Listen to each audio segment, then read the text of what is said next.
Let's say that you have a bad employee behavior. How about rude? Some people don't realize they're rude. Okay. So, but they are. So somehow In terms of somebody perceived them as being rude, right? Maybe a member or something like that. Okay, but they don't think they're rude.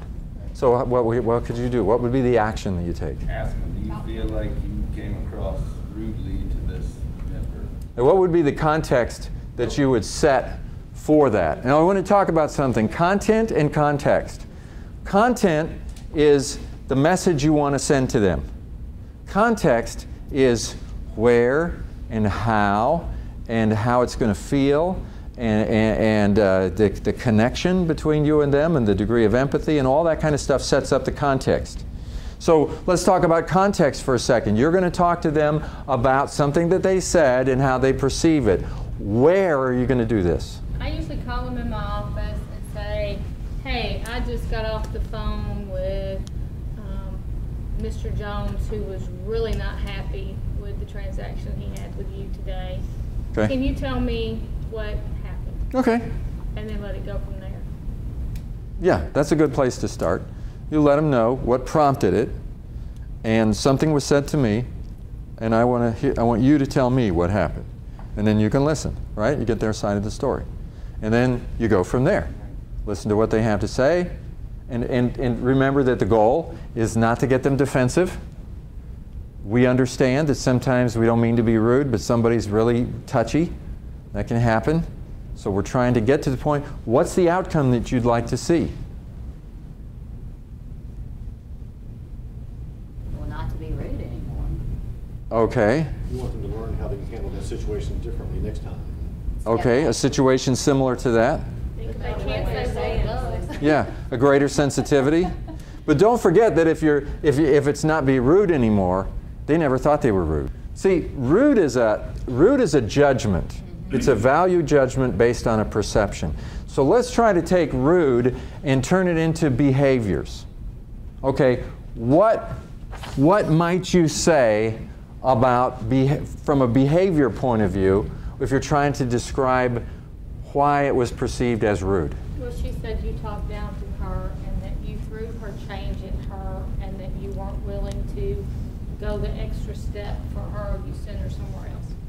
Okay, that's what she said. That's a common complaint. Okay, so that's what she said. Right. So now we could try to break that down into behavior. Do you really think that the employee threw the change? Do you think the employee went wham? Do you really think that's what the employee did? I probably thought maybe a couple. Maybe a few of them. Okay, because It's funny you get that from employees as well. They threw their stuff at me. yeah, Really? yeah.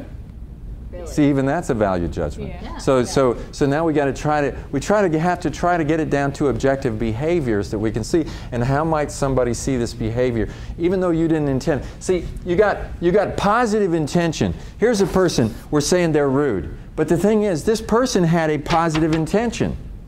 And I want to give them the benefit of the doubt.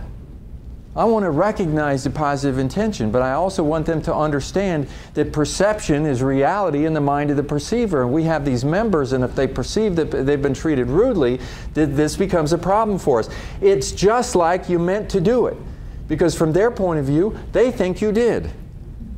So now we have to try to figure out how you hand change.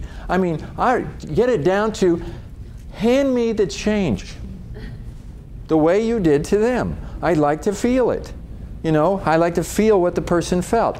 And then they do it a different way. And then you say to them, I want to tell you, if you give people change the way you did to me right now, you will never have a problem again.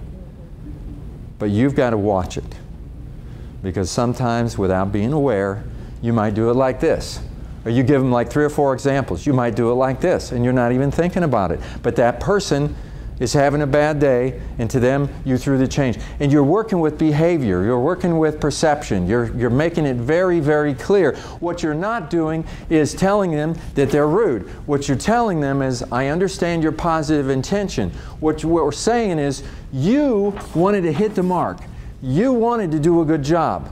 I'm telling you, you missed the mark. You wanted to hit it, but you missed it. Let me tell you why you missed it. And now we're talking about the details of tone of voice and all this kind of stuff. You've got to get it that these things are important. They're not unimportant. You've got to be more sensitive, and you're working with them, and you're working with them. My goal is for you to hit that positive intention mark that you have. For people to walk away feeling good having done what, that's your intention. We want them to walk away that way. If they don't feel that way, then we have to fine-tune the way you're doing it, because it'll be perceived as rude. The whole time, I'm not talking about you. Rude is an identity statement. And we want to talk about behavior. Behavior is not an identity statement. Behavior is something that you do. It's not who you are. You're a rude person. No, you're not a rude person. In fact, you don't ever want to be rude. It's your intention not to be rude. You have this behavior. Let's talk about the behavior. Let's change the behavior. The only thing that's changed, the only thing I want to change is the behavior. I want you to keep the intention. It's a good intention. But we have to fine-tune it.